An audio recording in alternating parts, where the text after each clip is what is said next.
All right, now all roads lead to Kyrgyzstan. Leaders of 8 nations, that is Russia, China, India, Pakistan, and also the 4 Central Asian nations of Uzbekistan, Tajikistan, the Kyrgyz Republic and Kazakhstan will be meeting at the Kyrgyz capital of Bishkek for the SCO summit today.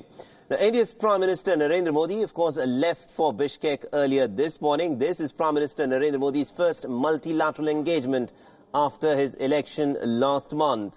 He'll be landing at the Kyrgyz capital at about 2:30 p.m. Indian Standard Time.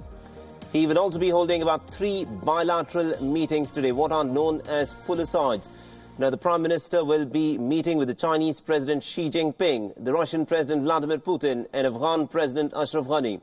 Now, Prime Minister Modi will also be joining the world leaders for an informal dinner that will be hosted by the Kyrgyz President Sooronbay Jeenbekov. Now, the SCO summit will be followed by bilateral talks with the Kyrgyz leadership. Prime Minister Modi will also be holding delegation-level talks with President Jeenbekov. And the 2 leaders will also be jointly inaugurating the India-Kyrgyz Business Forum as well.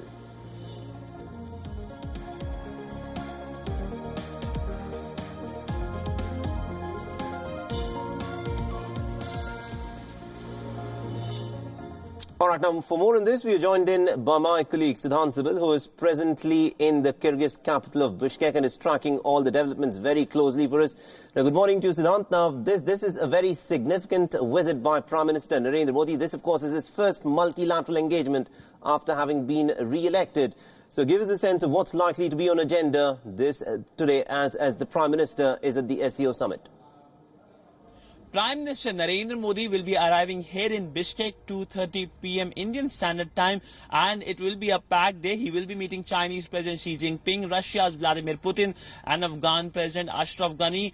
Relationship with all these 3 countries is very important for New Delhi, and of course we know this is the first meeting between the Indian Prime Minister and Chinese President after the listing of Masood Azhar as an international terrorist at the United Nations. Last year, both the leaders met 4 times from Wuhan to SCO, sidelines of SCO, BRICS sidelines, and of course on the sidelines of G20 summit. Tomorrow will be another big day with the Indian Prime Minister participating at the SCO summit, the 19th SCO summit, and New Delhi's focus will be on the issue of terrorism, trade, connectivity, and regional security. But it will also focus on increasing its engagement with Central Asian countries. And also considering the fact that Pakistan is also a part of the SCO, that is the Shanghai Cooperation Organization, give us a sense of what is the importance of SCO for regional development. SCO is a very important grouping, and of course New Delhi became a part of this grouping in 2017 along with Pakistan. This is the second time India is participating as a full-fledged member. Last year the Indian Prime Minister went to China to participate in this important meeting. This is also known as the Alliance of the East, and it has 8 members, India, Pakistan, Russia, China, and the 4 Central Asian countries barring Turkmenistan. And India will be trying to increase its engagement, use this as a platform to increase its engagement with Central Asian countries. We know that the Indian Prime Minister in his first term visited all the Central Asian countries in one go in 2015, and this is his second visit to Kyrgyzstan since 2014. The Kyrgyz president was invited for the oath-taking ceremony of Prime Minister Narendra Modi on 30th of May at Rashtrapati Bhavan. So by and large, a grouping that plays a crucial role, and India plans to use this as a platform to increase its engagement and also voice its concerns on issues such as counter-terrorism and of course trade. All right, now the speculations of a likely meeting between Imran Khan and India's Prime Minister Narendra Modi have been dampened a bit by the Indian Prime Minister's choice of air route for his travel to Bishkek. The Prime Minister Narendra Modi is in fact flying to Bishkek via a very circuitous route that goes over Oman, Iran, instead of over Pakistan directly. Now, this means that Prime Minister Narendra Modi will not be using the Pakistani airspace. Now, Pakistan earlier had stated that it was making an exception for India's Prime Minister Narendra Modi, and he will be allowed to fly directly over the Pakistani airspace. But now this is the circuitous route that is highlighted in green that Narendra Modi, of course, will be taking over to Oman, over Iran, and then via Afghanistan onto the Kyrgyz capital. And this, of course, is a very interesting one. It was being said that Pakistan will be opening its airspace for Air India One as a gesture of goodwill.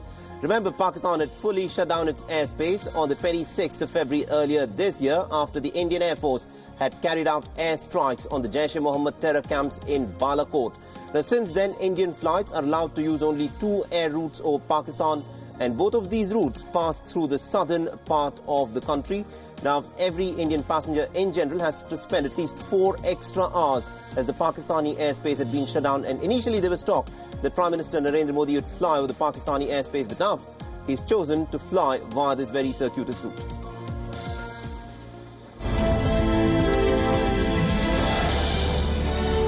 The 19th Shanghai Cooperation Organization Summit is all set to begin here in Kyrgyz capital Bishkek from 13th to 14th. Focus will be on many global and regional issues such as trade, connectivity and counter-terror.